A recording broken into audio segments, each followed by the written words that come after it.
de participar de las reacciones en las distintas vías metabólicas. Entonces, nuevamente recalcando, las enzimas son proteínas que intervienen, funcionan como ayudadores, catalizadores de las distintas reacciones bioquímicas que intervienen pues en el metabolismo en general. Pero la característica principal es que acelera, facilita, ¿no? Asegura que el proceso de catálisis sea pues óptimo. Hay algunas características propias de las enzimas que son importantes tenerlas en cuenta. Una de ellas es la especificidad. Cada enzima tiene una función con determinados sustratos en determinadas condiciones. No es que las enzimas van a unirse a los sustratos de manera indistinta, no, son específicas bien a un sustrato o bien a un grupo de sustratos que son algo similares, que pertenecen a una familia. La otra característica es que es la eficiencia. Todo lo que hacen lo hacen excelente. O sea, realmente la reacción en la que intervienen tiene como resultado para lo que se han unido en las moléculas de sustrato correspondientes, dependiendo pues de la ruta, vía metabólica, función que tengan que desarrollar. Entonces, ¿y cómo se evalúa también la eficiencia? La eficiencia se evalúa por la capacidad que tiene de utilizar el menor tiempo posible, acortar el tiempo que puede demorar una reacción para la producción de los productos. Entonces, se optimiza totalmente de manera que trata de utilizar el menor tiempo posible para dar un resultado óptimo, específico. Luego también que otra característica, tiene la capacidad de regularse, o sea, no es rígida en que la función es A y solamente A, y en vez de utilizar un segundo, utiliza 30 milésimas de segundo. No, también tiene la función de que se regula por varios factores. Cuando hay un cambio del pH, puede en algunas condiciones incrementar su función, o también puede disminuir, ¿no?, la función o el número de reacciones en las que interviene. Otra de las características que son moléculas que, digamos, participan de esa reacción, terminan su función y vuelven a conformarse esperando la siguiente reacción. En muchos casos funciona de manera permanente y secuencial, una detrás de otra. O sea, es permanente su actividad sin deteriorarse, sin consumirse. Entonces son moléculas muy, muy valiosas. La estructura ya también en algo hemos visto, ¿no?, que como proteína tiene un lugar específico para que se le una el sustrato y se llama sitio activo. En muchos casos utiliza determinadas moléculas para facilitar y potenciar aún más la reacción catalítica a la que está destinada. También habíamos visto que la enzima, cuando está en estado inactivo, se denomina apoenzima, a la cual se le adhiere el cofactor para activarlo, siendo su denominación holoenzima. El lugar en donde se une con el sustrato es denominado el sitio activo. Esta ubicación química que tiene la enzima obviamente es específica, sensible a cambios para su funcionamiento o no. con las características que hemos mencionado. Sin embargo, además de este sitio activo, tiene otro sitio en donde se adhieren determinadas otras moléculas, sobre todo moléculas que van a intervenir en la regulación, inhibiendo su actividad o su función. Y este sitio se denomina sitio o factor regulatorio. ¿Qué hace esta molécula en este espacio alostérico? Cambia la estructura para que no se reconozca con el sustrato, entonces de esa manera inhibe que siga, ¿no?, produciéndose el complejo enzima-sustrato, que ya también lo hemos visto en clases anteriores. La enzima tiene, diríamos, una secuencia de pasos que cumple dentro de su función.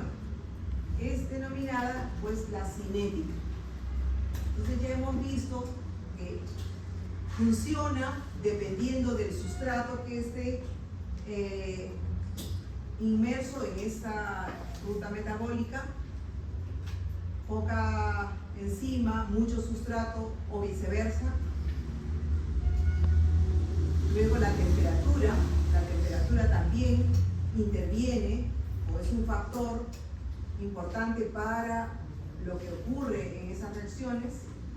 El pH, ¿no?, y estos inhibidores o activadores que también juegan, pues, dentro de del movimiento, diríamos, que corresponde a la enzima.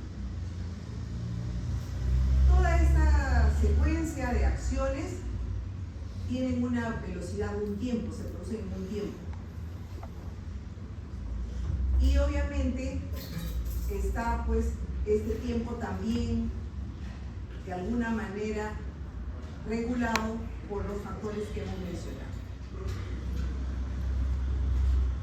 Ya habíamos visto anteriormente en este proceso, lo más importante es que la enzima recibe el sustrato, los sustratos forma el complejo. En ese complejo es que se producen las reacciones para que el sustrato se convierta en productos, los cuales se eliminan, y la enzima vuelve a su estado original para proseguir con un siguiente ciclo de catálisis. Este es un cuadrito nuevamente, un esquema que nos dice, pues, que la enzima, el sustrato que está libre en el entorno, dependiendo del tejido, de la vía metabólica, etc. Recibe la enzima al sustrato, se forma este complejo que es muy importante. En este complejo es donde se realizan todos los procesos catabólicos, la catálisis, perdón, para la conversión del sustrato en productos. Luego se liberan los productos cuando están terminados. La enzima queda nuevamente lista para un nuevo proceso. Recordando nuevamente, dentro de las características que ya las habíamos mencionado, es la especificidad. Depende de la concentración del sustrato. Cuando hay poca cantidad de sustrato, la velocidad de producción de este complejo se incrementa, y cuando hay grandes concentraciones de sustrato, la velocidad se estabiliza a obtener su valor máximo, ya tiene un valor establecido máximo. Volvemos a repetir que los factores externos pueden influir en la función, en el desempeño de las enzimas, y los principales son la temperatura, el pH y los inhibidores que también hemos mencionado. Cuando hablamos de cinética, hablamos de una ecuación que fue elaborada por este científico, ¿no?, denominada la cinética de Michaelis-Menten.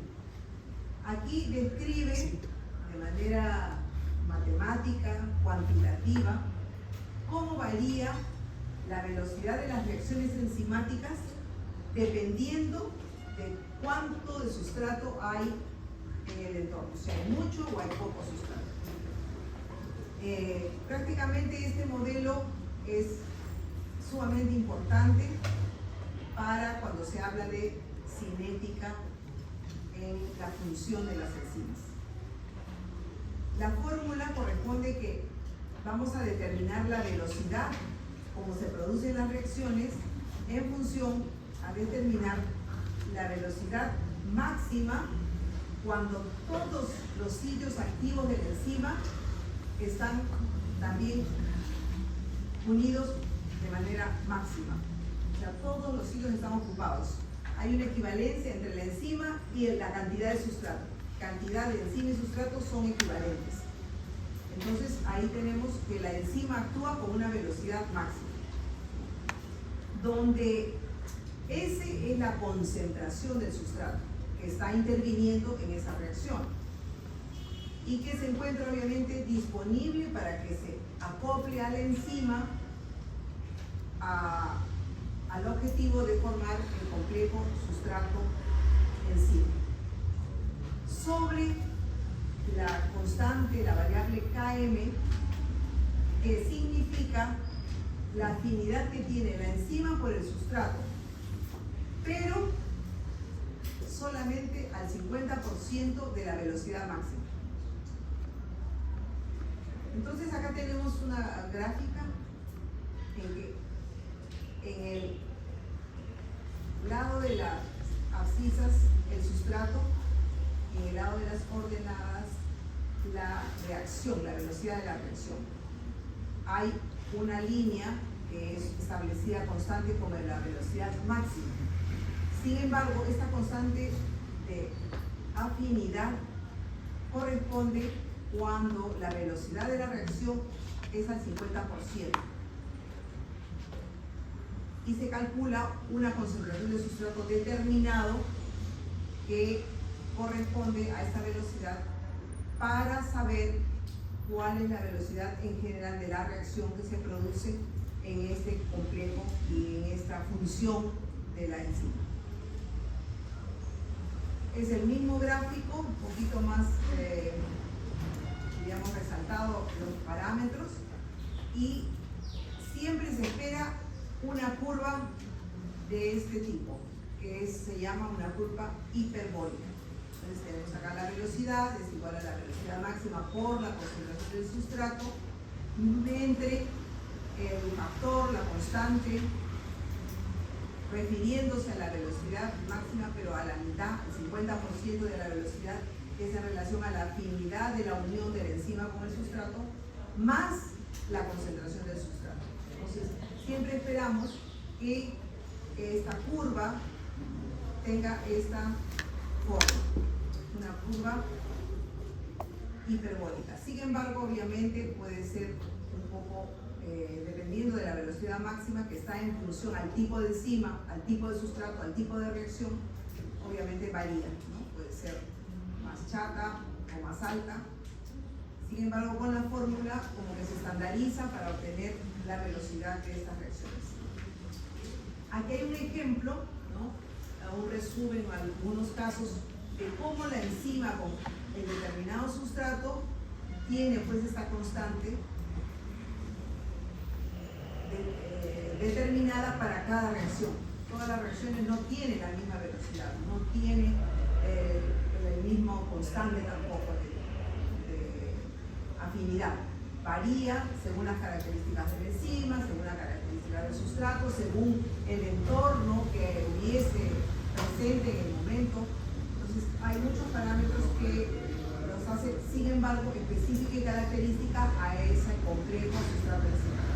Por ejemplo, la catalasa, cuando se une con esta molécula, tiene una constante de 25.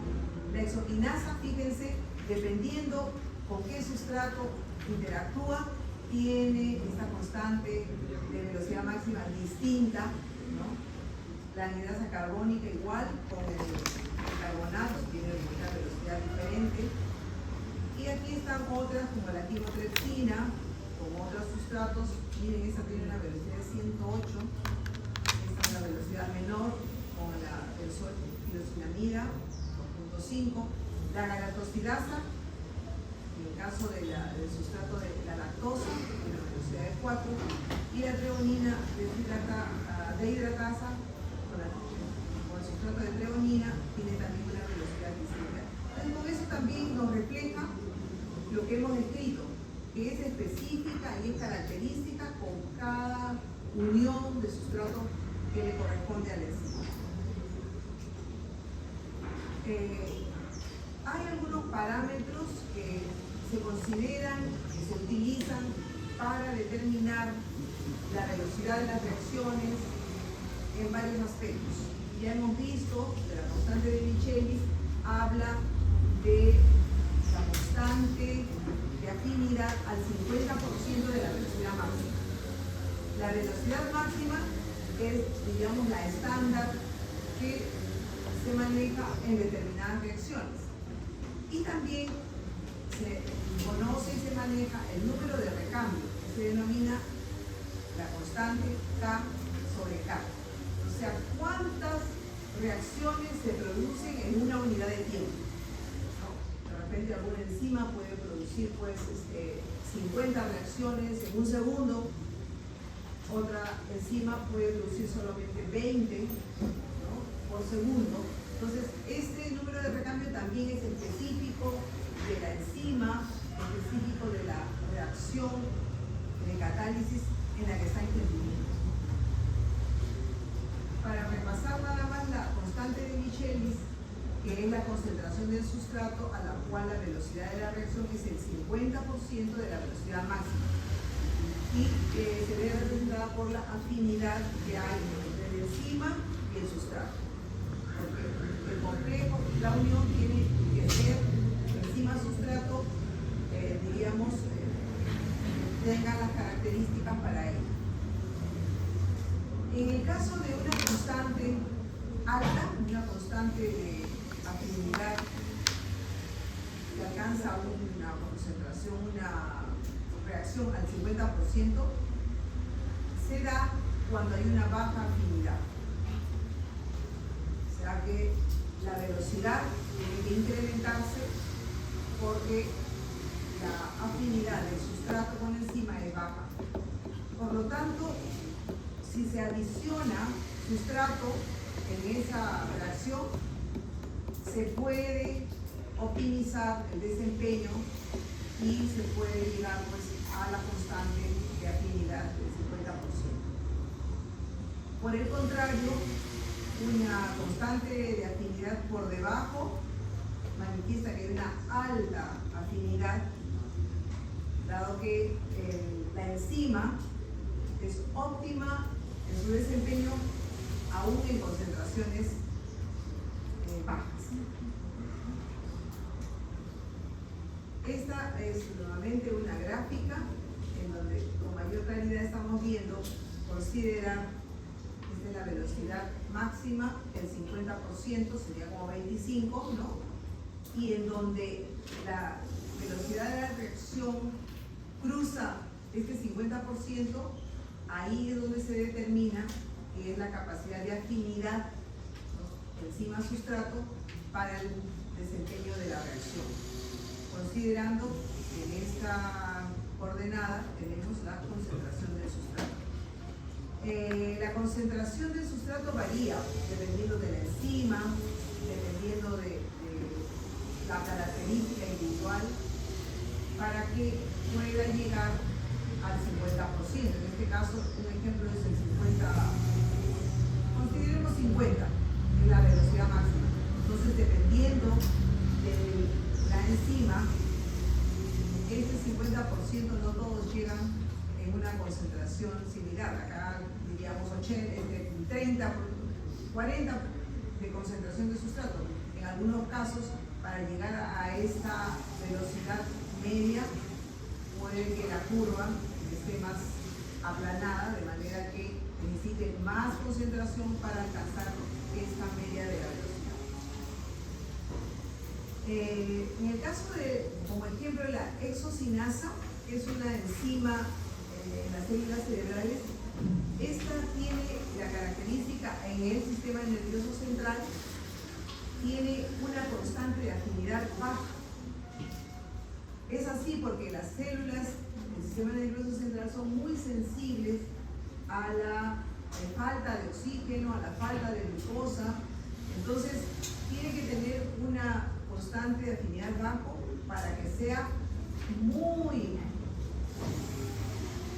fácil de modificarse y actuar para, en este caso, la glucosa. Entonces, con poca con cantidad de sustrato, las células aprovechan al máximo con esta velocidad, con esta constante de velocidad del 50% para su sobrevivencia, su equilibrio, ¿no? Dentro del proceso metabólico. En este otro caso, la glucosinasa, que es una enzima pero del hepatocito, tiene una constante de velocidad máxima mitad alta. Entonces, cuando hay un exceso del sustrato que viene a ser la glucosa, es cuando actúa para regular los niveles en sangre. Aquí hay una comparación, lo que les decía, no todas las enzimas tienen el comportamiento igual. Acá hay el ejemplo de dos enzimas, la enzima A y la enzima B, siendo 10 la velocidad máxima en la producción de las reacciones. Vemos que esta enzima A llega al 50%, que sería a este nivel, en una concentración de 2.5. Diríamos que con poca concentración alcanza esta constante KM, a diferencia de esta otra enzima que necesita mayor concentración para las reacciones que correspondan y poder alcanzar una velocidad del 50% del máximo. Entonces, en este caso, esta enzima necesita más sustrato para alcanzar esta velocidad. El parámetro de velocidad máxima es pues la capacidad que tiene la enzima de producir las reacciones cuando el sustrato está, diríamos, utilizado completamente. Entonces, para que la proporción sea equivalente de sustrato-enzima, necesitamos una velocidad máxima para que se produzcan estas reacciones. Va a depender, en este caso, de la cantidad de enzima que se tenga en la reacción, ya que cuando aumenta la concentración de la enzima, también se incrementa la velocidad máxima de las reacciones. O sea, hay más enzima, entonces tiene que trabajar muchísimo más para el resultado de los productos que tenga que reaccionar. No necesariamente indica la eficiencia individual de la enzima, pero sí, diríamos, la eficiencia porque hay mucha enzima. Un ejemplo que tenemos aquí es con la lactasa. Si se aumenta una cantidad de lactasa, se va a procesar una mayor cantidad de lactosa, ¿no es cierto? Pero individualmente la enzima sigue trabajando a su ritmo, ¿no? Pero si hay mucha enzima, se nos evidencia que obviamente hay una mayor velocidad de trabajo.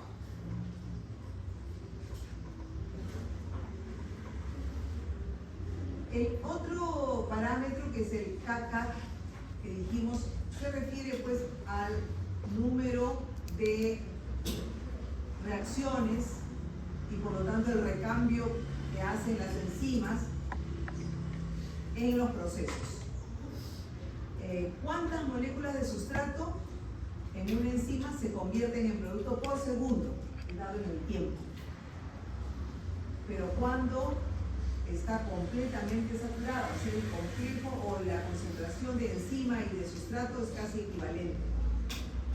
Velocidad máxima sobre la concentración total de la enzima. Esta es la fórmula que determina el número de recambio en cuanto al funcionamiento de la enzima. En el caso que esta constante K esté alta, quiere decir que la enzima está produciendo pues muy rápido los productos. O sea, el recambio de su función, de su intervención en las reacciones es muy rápido. Contrariamente, cuando tenemos esta constante baja, ya la enzima disminuye en su velocidad de participación en las reacciones. Si la relación, esta fórmula, es la relación del recambio total y la constante de afinidad, sí mide la eficiencia de la enzima. En este caso, el recambio y la constante de afinidad son importantes para ya valorar la eficiencia casi particular de la enzima. No en el caso que hemos visto de los otros parámetros que simplemente miden la eficiencia global, ¿no?, de la producción. El número de recambio va a depender de algunos factores. Aquí es un gráfico en el que se ve la catalasa, que se une el dióxido de hidrógeno, el sustrato a la enzima, forma el complejo, realiza las reacciones para tener los productos finales, en este caso oxígeno y agua, ¿no?, y los libera. Se dice que esta reacción, en este caso con esta enzima, corresponde a 40 millones por segundo aproximadamente la cantidad de procesos o de replicación, de recambios que tienen estas moléculas. Es muy veloz, ¿no?, muy rápido. Aquí hay un gráfico en el que relaciona el recambio con la constante de afinidad. Entonces, igualmente hay dos enzimas, y fíjense lo que conversábamos, dándole 300 como velocidad máxima, nosotros nuestro punto medio, nuestra constante de afinidad es de 150, y fíjense que dependiendo de la enzima, la concentración del sustrato varía entre dos enzimas distintas. Una, para llegar a 150, corresponde a 5 tal vez, y esta otra, fíjense, incluso en el tiempo no creo que alcance, ¿no?, la velocidad máxima, por su característica particular. Entonces, cuando también la velocidad no se tiene esta constante de afinidad en un tiempo determinado, obviamente que el recambio va a variar, ¿no?, porque no alcanza la concentración del sustrato una acción o una eficiencia en esta velocidad, en esta constante de afinidad. Algunos parámetros, nuevamente para recordar, esta constante, que es la concentración del sustrato a la que la enzima trabaja al 50%. Esta sí mide la afinidad de la enzima por el sustrato específico. Esta es la velocidad máxima cuando la enzima trabaja full, está completamente casi equivalente con el sustrato. Entonces, todas las enzimas están ocupadas en el trabajo, en el complejo de tener las reacciones para los productos. Pero volvemos al tema que va a depender de la cantidad de la enzima, el tipo de la enzima, etc. Y el parámetro de recambio es el número de moléculas de sustrato que convierte la enzima por segundo en productos. Esta sí mide la rapidez con la que la enzima trabaja para tener los productos finales a partir de un sustrato. Como hemos visto, las gráficas anteriores tienen un diseño determinado, ¿no? Son gráficas hiperbólicas. Sin embargo, siempre hay sugerencias, propuestas para interpretar las mismas acciones, pero en este caso estos científicos dijeron que esa curva hiperbólica se puede evidenciar, se puede demostrar, pero en una gráfica lineal. Entonces son los mismos parámetros y se llama la ecuación de Laing-Weber-Borg, que considera los mismos parámetros en una gráfica lineal. Entonces aquí prácticamente se obtiene el cálculo con la inversa de las constantes que ya hemos visto. Aquí la inversa de la velocidad de la reacción es igual a la constante de afinidad sobre la velocidad máxima por la inversa de la concentración del sustrato, ¿no?, más la inversa de la velocidad máxima. O sea, es la misma curva, pero viendo la inversa ya obtenemos una curva lineal, como este caso.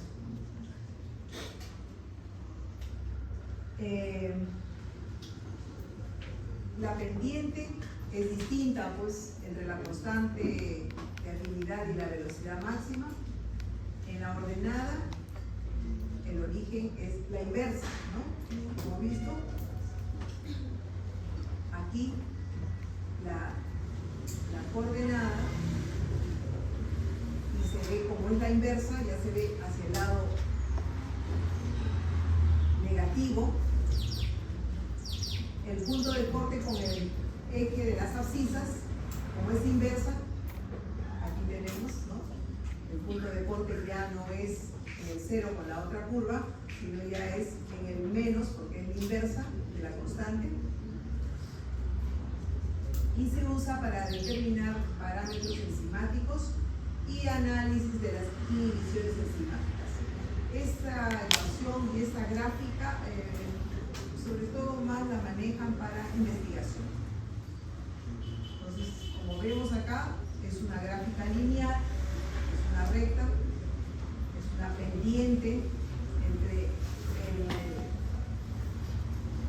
la constante de afinidad, es la inversa de la velocidad, y el eje de la curva, perdón, el gráfico lineal de la relación entre la constante de afinidad con la velocidad máxima. Pero tiene la misma finalidad de utilizar información para evaluar el comportamiento, pues, de las enzimas en relación a su función de su actividad. Ahora vamos a hablar un poquito ya de la parte regulatoria. La parte regulatoria tiene varios aspectos. Ahora vamos a tratar algunos de ellos y luego vamos a seguir la siguiente clase hablando de otras modalidades de regulación. La regulación, como dijimos, en el organismo está presente en todas las funciones de nuestro sistema biológico, químico, de los metabolismos, emisiones, en todo está presente la regulación, y la regulación es, diríamos, dependiendo de la modificación que pudiese haber, ¿no?, en un entorno determinado. Entonces, también la actividad de las enzimas tienen sus propios sistemas de regulación.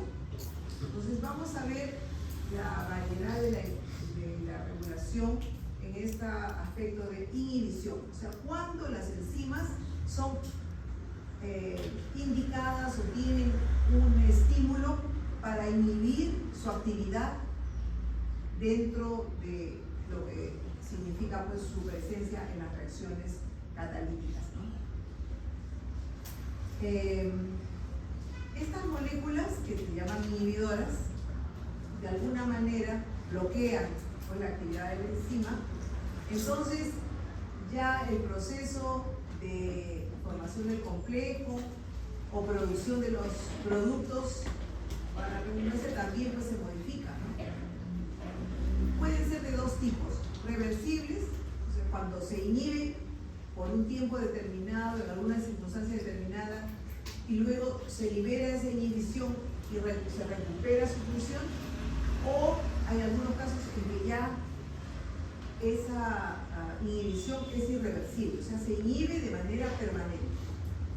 Entonces, en estas dos variedades de inhibición, en el caso de la reversible, hay algunas formas también particulares y están asociadas a determinadas enzimas, determinadas condiciones, determinados sustratos, ¿no?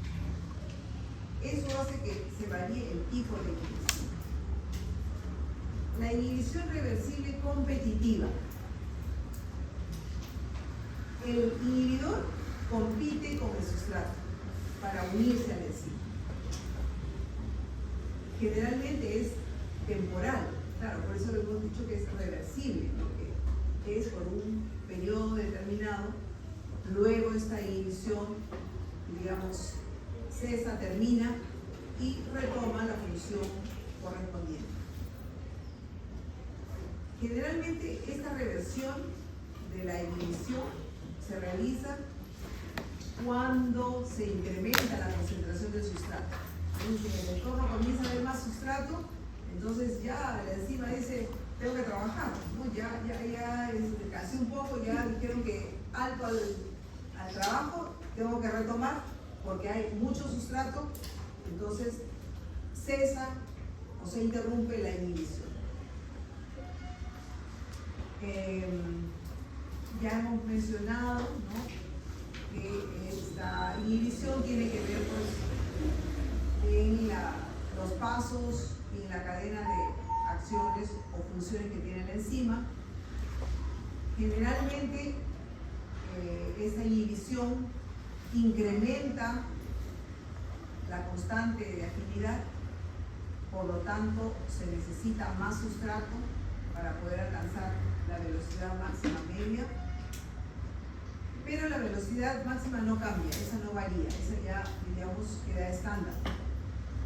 Aun cuando el sustrato eleve sus concentraciones, se mantiene constante.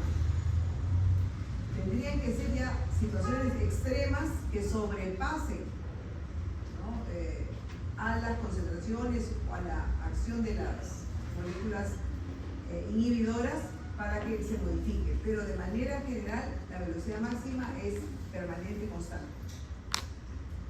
Un ejemplo que incluso han repasado en los seminarios con el caso clínico de la paciente, ¿no?, que se intoxicó por metanol, es ese.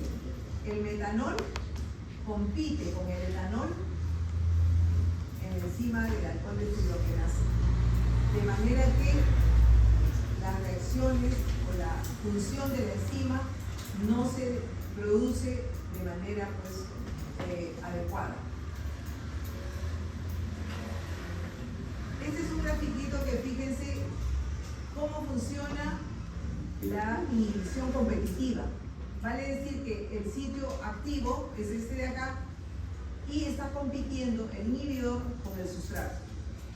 Si el sustrato se incorpora, se produce la reacción, o sea, va a liberar los productos. Pero cuando el inhibidor se acopla en el sitio activo, el sustrato no puede ingresar y por lo tanto, de alguna manera, se ve afectada, pues, la función y la capacidad de trabajo de la enzima. Aquí hay un gráfico que compara la inhibición reversible competitiva de dos enzimas. Esta enzima está funcionando de manera normal. Acá tenemos, bueno, la velocidad en la constante de afinidad. Esta es la concentración del sustrato a la cual se produce y funciona de manera normal, no tiene ninguna molécula de inhibición presente. Entonces las reacciones y el funcionamiento de la enzima se producen de manera, pues, permanente y consecutiva.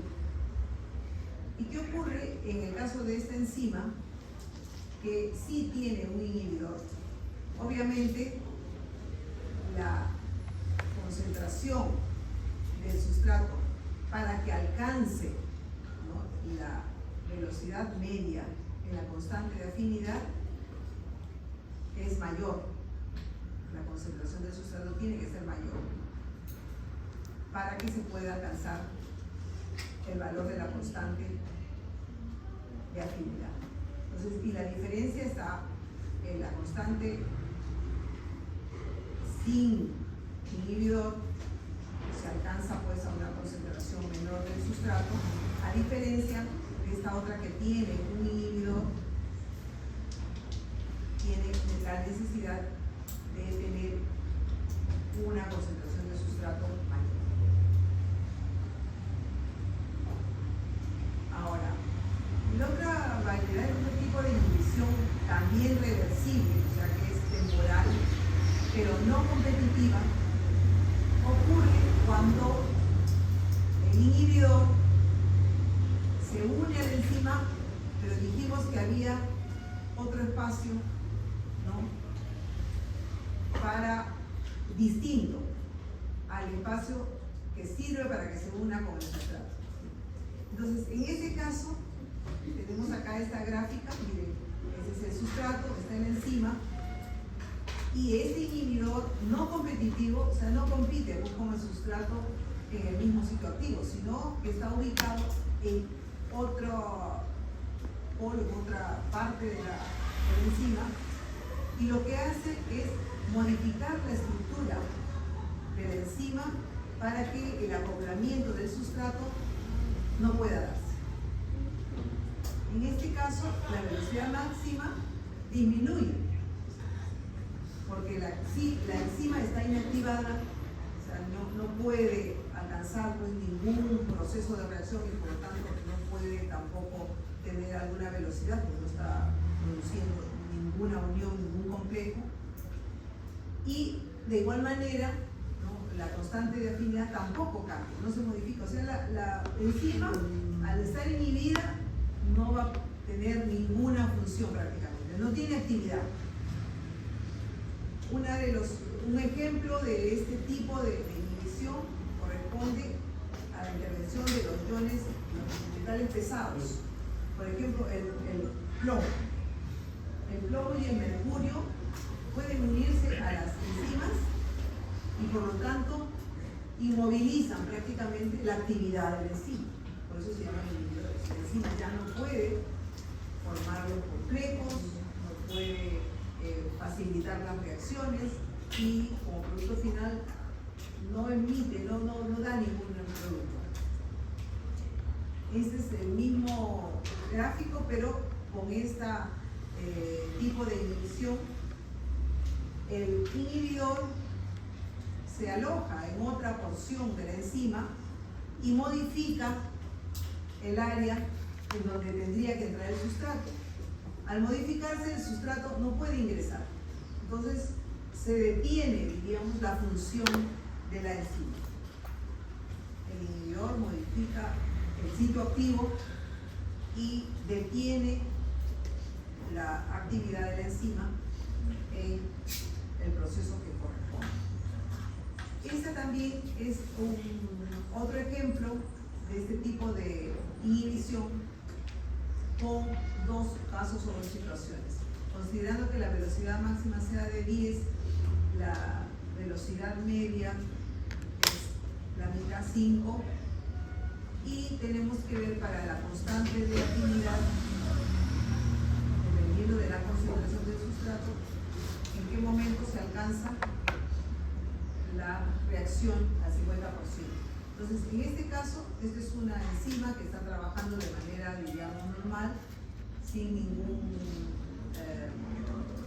interrupción o ninguna modificación dentro de su actividad y adopta, pues, llega a esta velocidad 50% a una concentración de 5, que sería la constante de afinidad, a diferencia de esta otra enzima que sí tiene el inhibidor. Entonces, obviamente ha disminuido su función de manera que, mire, no puede alcanzar la velocidad del 50%. aun cuando se incremente significativamente la concentración del sustrato. No llega prácticamente a unirse a tener este punto para la constante de afinidad, lo que significa casi que la enzima no está en acción, no tiene en este momento función que cumplir. Esta es la comparación, cómo se ve con la curva hiperbólica también en estos dos casos, y cómo se vería en la gráfica lineal de la misma situación, cuando tenemos una enzima inhibida y cuando tenemos una enzima no inhibida. Es la inversa, siempre es la inversa, ¿no? Miren, acá está la no inhibida, miren, la no inhibida está acá porque es la inversa, y a diferencia de este caso de la enzima inhibida y la inversa está en la parte superior. Entonces, nada más el tipo de gráfica que trata de expresar o representar nuevas variables y todas las modificaciones que pueden ocurrir dentro de la cinética de la enzima. Entonces, nuevamente acá simplemente el gráfico de una inhibición no competitiva, claro, porque tenemos el inhibidor en otra localización. Miren, cambió la forma donde se tendría que acoplar el sustrato, es no competitiva. En cambio aquí es competitiva porque este inhibidor ocupa el espacio activo, entonces el sustrato ya no puede ingresar para tomar el control. Otra variedad de inhibición reversible también es la acompetitiva. El inhibidor se une al complejo enzima-sustrato, evitando que se libere el producto. En este caso, se acopla el sustrato con la enzima, pero el inhibidor cierra la puerta y encima tienes que quedarte con tus productos. O sea, no puedes liberarlos. Hay algunas enzimas metabólicas que tienen este tipo de inhibición. Dependiendo de las condiciones pues, que se den, se da esta condición acompetitiva en determinadas enzimas. El ejemplo que tienen acá es la regulación de la glutamato de deshidrogenasa, que forma parte del metabolismo del nitrógeno. El oxoglutarato, la glutamato de deshidrogenasa, en esta parte de la fosforilación, el intercambio del ion para que sea molécula reducida o oxidada a la forma de glutamato, interviene pues esta forma de inhibición y evita pues, que se forme el glutamato. Esta es otra gráfica que también tiene la misma connotación de expresar la diferencia que ocurre con una enzima que no está inhibida, con una enzima que tiene un inhibidor del tipo acompetitivo y que obviamente varía también en determinar la velocidad máxima. Esta es la que corresponde a la enzima que no tiene ningún problema de inhibición. Esta de acá es la que, esta es la velocidad máxima, y la velocidad máxima es, en este caso, esta es la velocidad máxima que tiene la enzima que no tiene inhibidor, y esta es la velocidad máxima que tiene la enzima con inhibidor. De manera que se ve con las mismas características en cuanto a la variación de concentración para alcanzar la velocidad máxima, sea de la enzima que no tiene un factor de inhibición o la que tiene el factor de inhibición. Hay una diferencia, sobre todo es en la concentración del sustrato. Este es un cuadro resumen de las tres formas de inhibición características en relación a la constante de afinidad, a la velocidad máxima, y si de alguna manera se puede contrarrestar con la concentración de sustrato y un ejemplo de este tipo de inhibición. En el caso de la competitiva hemos dicho que el efecto de la constante se incrementa, la velocidad máxima no cambia. Si se incrementa la concentración del sustrato, puede de alguna manera neutralizar la acción inhibitoria, y un ejemplo característico es el etanol versus el metanol. En el caso de la inhibición no competitiva, no cambia el efecto de la constante, puede disminuir la velocidad máxima, incrementando la concentración del sustrato, no modifica. Hemos visto que de las curvas se quedan muy por debajo, ¿no?, de la constante Km. Un ejemplo de ello es la intoxicación por plomo, ¿no? El plomo es el que obviamente inhibe la actividad de las enzimas. Y en el caso de la A competitiva, el efecto de la constante de afinidad sí disminuye, la velocidad máxima también disminuye, no se afecta con el incremento o la modificación de la concentración del sustrato, y se presenta este tipo de inhibición con la regulación metabólica. Vamos a hablar un poquito de los ejemplos de este tipo de inhibición o de función de las enzimas en aspectos ya médicos. Sirven pues para diagnóstico de enfermedades.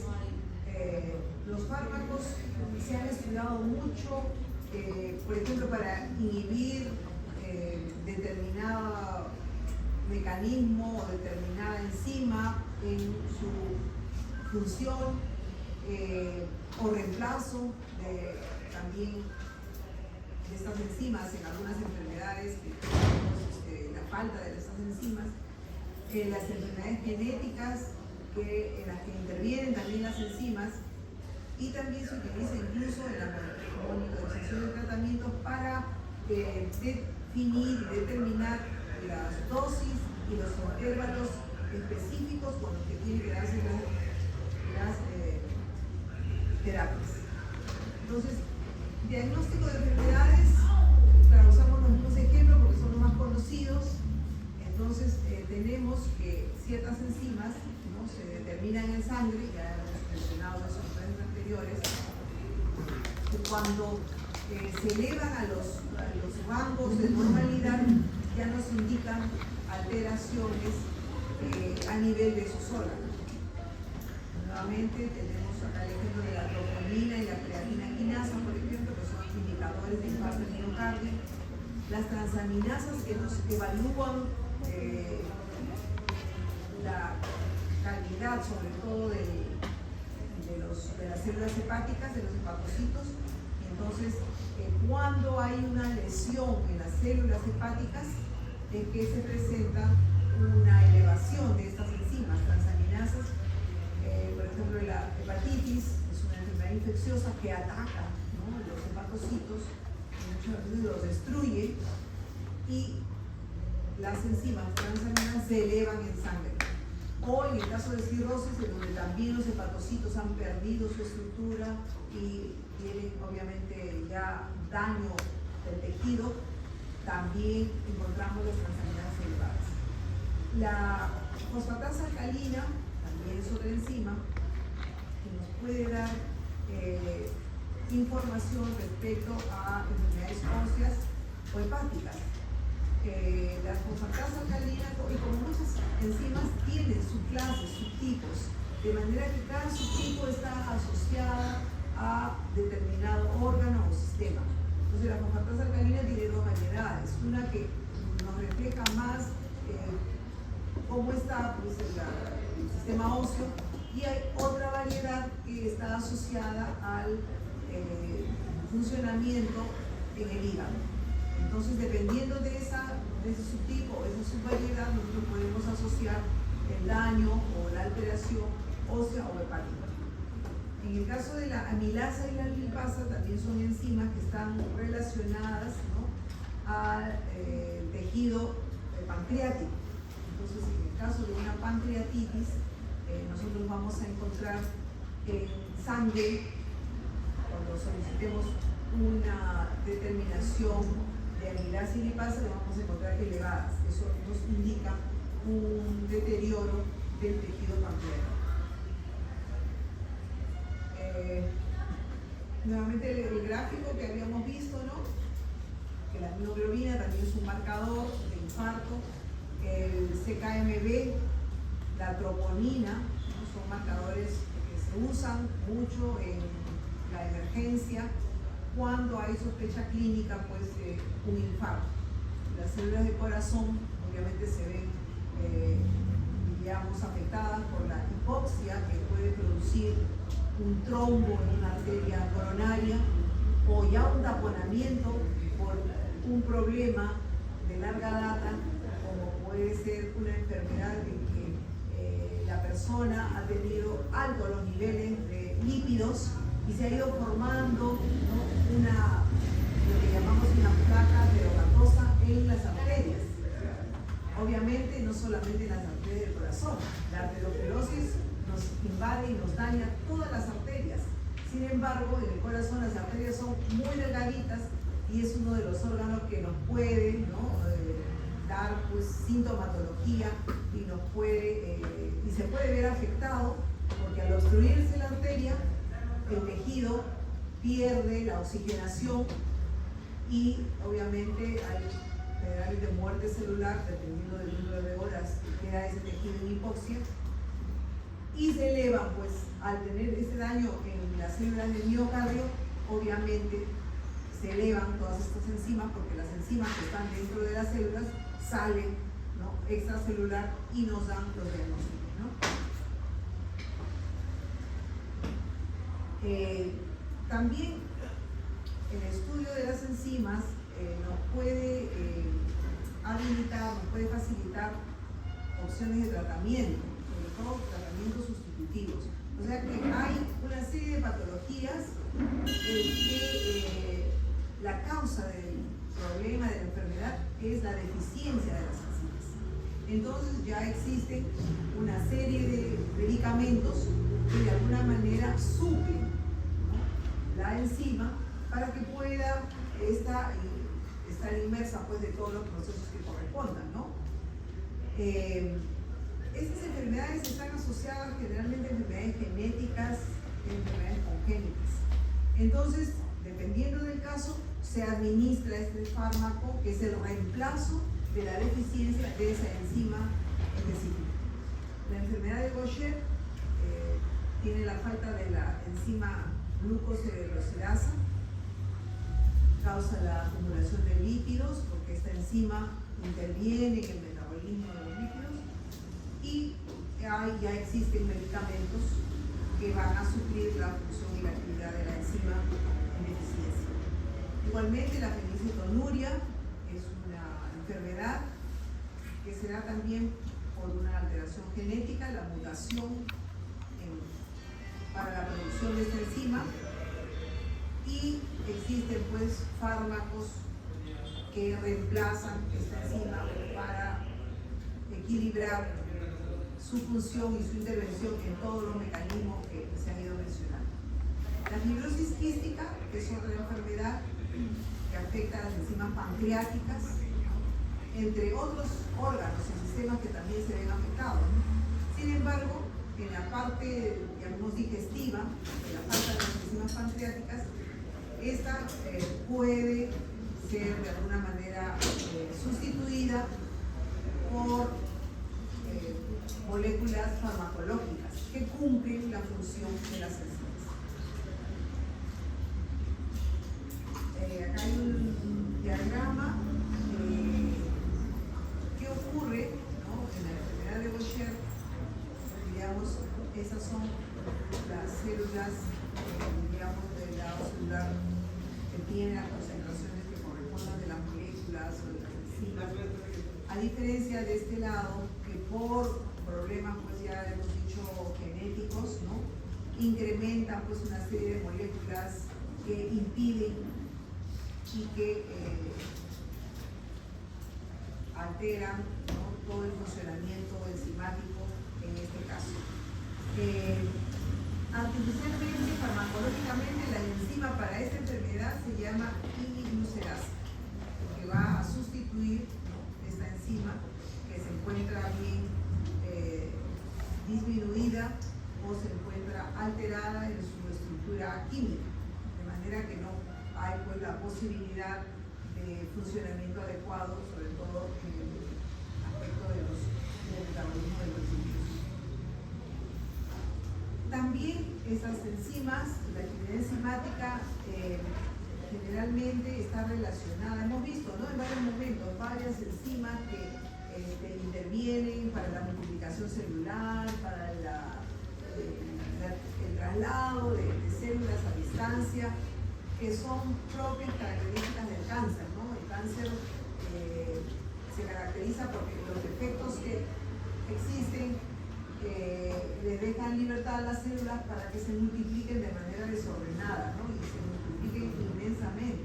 Entonces los tumores crecen e incluso se envían células a través del sistema circulatorio, se envían células a distancia y ahí es donde se generan las metástasis. Entonces, cuando está, pues, alterada esta por el cáncer, se favorece que esta enfermedad progrese. Sin embargo, existen una serie de medicamentos que tratan de inhibir o de intervenir en las reacciones para detener estos efectos. La telomerasa es una enzima que de manera permanente recompone los extremos de los cromosomas, pero obviamente con el envejecimiento esas enzimas van disminuyendo también. Entonces la regeneración no es, diríamos, tan efectiva, llamemos así.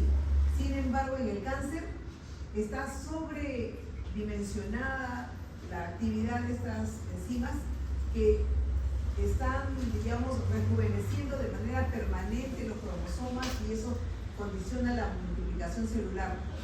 Y por eso es que crecen prácticamente sin control. Entonces, se han desarrollado inhibidores que están relacionados directamente con esta enzima para que obviamente esta capacidad de reproducción se detenga. Y de esa manera se bloquea el crecimiento tumoral celular. Principalmente se maneja en las leucemias, en el cáncer de mama, en el cáncer de pulmón, de vejiga. También hay otras proteínas como las metaloproteinasas, otras enzimas de la matriz que están relacionadas con la metástasis tumoral. La de arriba sobre todo es con la producción de la multiplicación celular, mientras que estas metaloproteinasas están relacionadas más al transporte de las células a otros lugares para la metástasis. Entonces, esta enzima está activada al máximo y está permanentemente interviniendo, pues, en todo este sistema para que las células se ubiquen en otros lugares, porque rompen las barreras de las membranas extracelulares, invaden los tejidos con ellos, favorecen la metástasis. Y también favorecen la formación de nuevos vasos. O sea, si hay nuevos vasos, está la sangre, están los nutrientes, entonces sigue reproduciéndose las células, ¿no?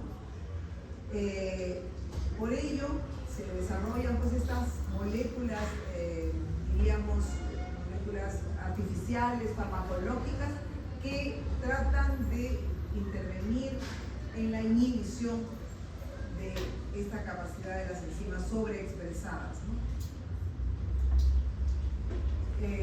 ¿Cómo manejan la monitorización de los tratamientos?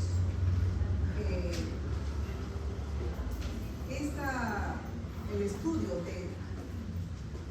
del proceso nos puede dar información respecto a que si el medicamento se está metabolizando rápidamente, de repente en algún paciente el metabolismo de tal o cual fármaco se hace en 8 horas, pero la indicación de la dosis es cada 12 horas. Entonces nosotros estamos teniendo un espacio, diríamos, en que ya el efecto de la droga no está actuando. Entonces hay estudios que a través de las enzimas permiten monitorear cuál es la velocidad con la cual se depura un medicamento. Y ahí eso nos permite ajustar la dosis de manera individual. Como les dije desde un comienzo, los estudios que hay pues, de la bioquímica y en general la ciencia, ¿no? Trata de vernos de manera más individual. Si bien es cierto, somos el género humano, de repente por determinadas razas hay determinadas enfermedades, o por determinados lugares geográficos hay otras enfermedades, o por estilos de vida, por dietas determinadas hay determinadas enfermedades.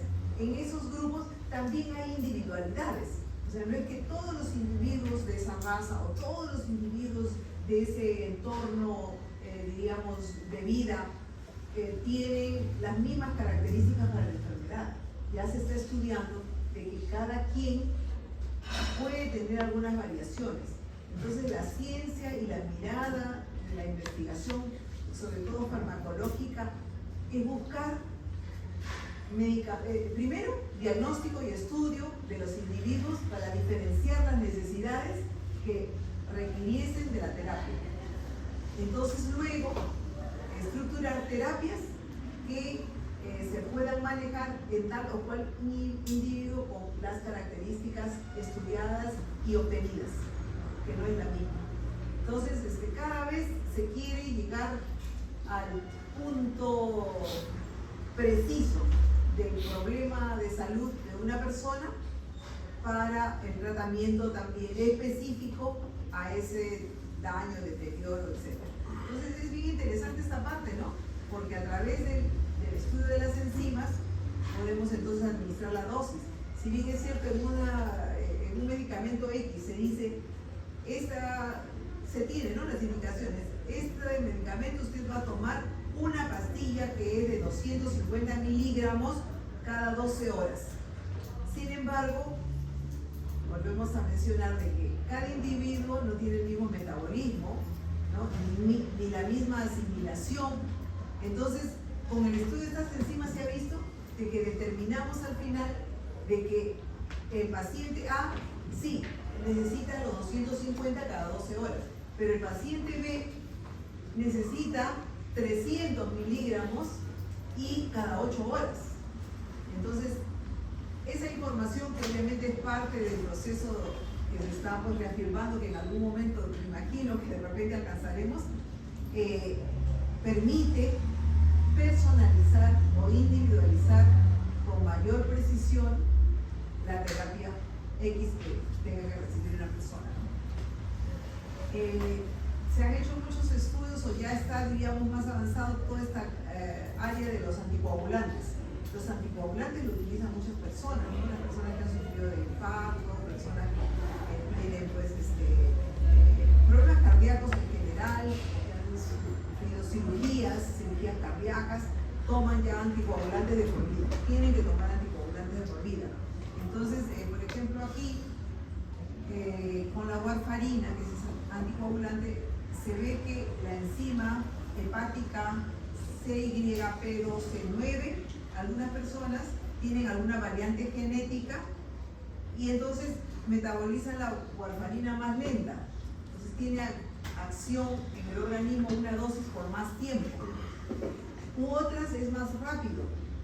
Entonces nosotros, para tener una seguridad en la efectividad del tratamiento que estamos administrando, podemos ajustar, dependiendo de las personas, las dosis, ¿no? Bueno, hay una serie de ensayos clínicos también que en otro tipo de moléculas, como les digo, se ha estudiado esto en parte de lo que es los anticoagulantes, pero hay otros tipos de moléculas farmacológicas que también se ha visto que se pueden utilizar para seguir las terapias, ajustarlas según los individuos. muchos fármacos inhiben a las enzimas, otros hemos visto que reemplazan cuando hay deficiencia de las enzimas, ¿no? Y obviamente al manejar la enzima bien en inhibirla, en reemplazarla, estamos pues facilitando su función dentro del universo de rutas o vías metabólicas. Aquí hay algunos otros ejemplos, por ejemplo, los inhibidores de la enzima convertidora en angiotensina. Se usa pues para la hipertensión arterial. La hipertensión arterial también es una enfermedad sumamente común, ¿no? Creo que todos conocemos a alguien, un familiar, un amigo, hemos escuchado, se escucha, ¿no? Si eres hipertenso, toma enalapril. Entonces, estos medicamentos, en este caso el enalapril, está dirigido a la acción de la angiotensina para que se regule la presión arterial en ese paciente. Este es otro ejemplo, los inhibidores de la ROX, los antiinflamatorios tipo ibuprofeno o la aspirina también. Estos medicamentos bloquean a las prostaglandinas para reducir la inflamación y el dolor que producen obviamente las prostaglandinas, y entonces estamos nosotros en este caso inhibiendo la acción de esta prostaglandina con el uso de estas moléculas de ibuprofeno o aspirina. De igual manera existen fármacos que por ejemplo se utilizan para el Alzheimer o los procesos neurodegenerativos, ya que hay una sobreproducción, hay una disminución de la acetilcolina dentro de estas enfermedades neurodegenerativas, y entonces hay moléculas farmacológicas como esta que usa pues deteniendo esta degradación para el manejo del Alzheimer. Existen medicamentos también para los lípidos que también tienen función en las enzimas para mejorar los niveles lipídicos. En este caso es esta coenzima reductasa, y entonces se utilizan las estatinas, son medicamentos para todo lo que es problemas de dislipidemias. Y para el tratamiento del VIH también, ¿no? Las moléculas farmacológicas trabajan inhibiendo pues, esas enzimas que están presentes en este caso en los virus. Son ejemplos. En el caso anterior hemos visto que son reemplazos generalmente, ¿no?, a la falta de las enzimas. En este caso tenemos farmacológicamente, hay también inhibidores, pero que compiten con el sustrato determinado. En el caso del colesterol, hemos visto algún ejemplo de las estatinas. En el caso de este medicamento, que es un medicamento que se usa para el cáncer y también se usa para algunas enfermedades inmunológicas como la artritis reumatoide, ¿no? Estas moléculas bloquean determinados roles enzimáticos o determinado paso dentro del funcionamiento de las enzimas. Inhibidores no competitivos del otro tipo que hemos visto, también existen medicamentos destinados para ese tipo de inhibición en las enzimas. Por ejemplo, es la monoaminooxidasa, que se maneja para el tratamiento de la depresión y el Parkinson. Los medicamentos evitan que se degrade pues, la serotonina, la dopamina, que son digamos, moléculas que están alteradas pues, en estas enfermedades. El allopurinol, que es un medicamento que se usa para el tratamiento de la gota, porque inhibe la xantinoxidasa, también se utiliza pues, dentro de esta función de inhibición no competitiva. En el caso de las inhibiciones irreversibles, ¿no?, las que se unen ya de manera permanente con la enzima y que se inactiva la enzima de manera ya irreversible, tenemos el ácido acetilsalicílico o el inhibidor de estas enzimas, uno poco, sobre todo en el manejo de los antiinflamatorios, ¿no? El otro es también todos estos antiácidos que se usan, ¿no? Son muy frecuentes. Yo uso, se menciona, sí, yo uso tal o cual. El omeprazol es uno de ellos, ¿no? Que va a inhibir la bomba de protones, o sea, para la liberación del ácido clorhídrico en el estómago. Y esos sí bloquean de manera permanente, ¿no? O pues en aquellos que toman, ya sufro de úlcera o de gastritis, tomo de manera permanente, esa inhibición se produce pues, de manera permanente e irreversible, ¿no? También hay otro tipo de inhibidores que actúan pues, en las enfermedades virales, sobre todo en el VIH, ¿no? Bloquean la proteasa viral, o sea, sobre todo para los virus en general que tienen un comportamiento muy distinto a las bacterias. Este otro antiviral que se utiliza para las influencias, las infecciones por influenza, también se maneja para inhibir las proteasas que tienen estos agentes infecciosos.